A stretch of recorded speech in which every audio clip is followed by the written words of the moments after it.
Totoo nga bang hindi na pwede ang Ggives sa TikTok Shop? Tara, alamin natin.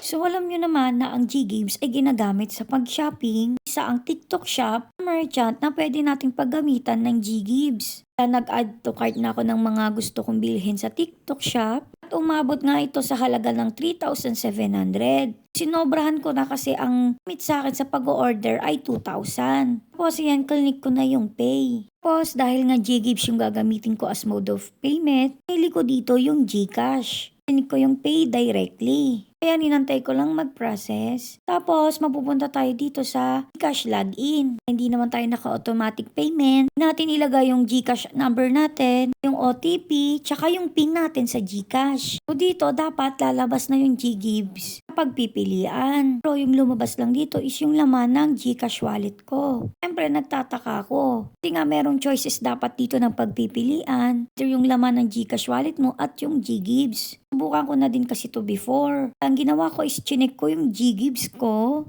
para sana tignan kung meron pa ba talagang TikTok Shop. Kaya clinic ko yung retail at sinerge ko doon yung TikTok. Ayun nga, pagka-search ko, lumabas naman yung TikTok Shop. So, confirm na tinatanggap pa rin siya as merchant dito sa Ggives. Nga nakakapagtaka bakit hindi ko siya magamit as mode of payment sa order ko. So, ang ginawa ko is bumalik ulit ako sa TikTok Shop at nag-chat ako sa customer service nila. Yan, kung makikita ninyo, natanong ko kung bakit nga hindi available as mode of payment yung Ggives. Gantay lang ako dito ng saglit. Tapos ang sagot niya, mag-alternate na lang daw ako ng supported payment method dito sa order ko.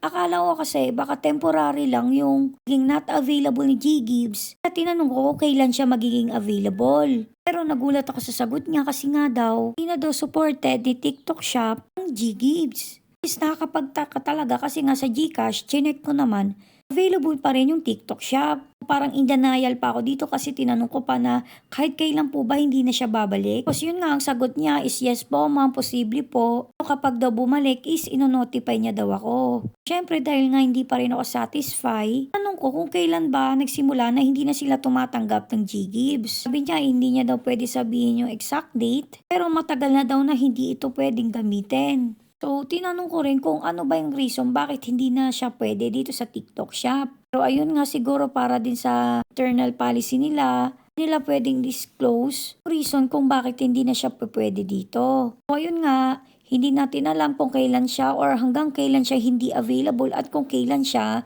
magiging available. Sana bumalik din siya sa malapit na panahon kasi nga ito ko lang naman nagagamit yung Ggives ko sa TikTok Shop. Naman siya ginagamit pang grocery or pang dine-in or pang shopping kundi dito lang sa TikTok Shop kasi nga hindi naman siya pwede sa Shopee at sa Lazada. Pero ganun pa man is maghintay na lang talaga tayo dahil wala naman tayong magagawa. So yun nga no, sana may natutunan kayo sa video na ito. Thank you for watching. Yun lang.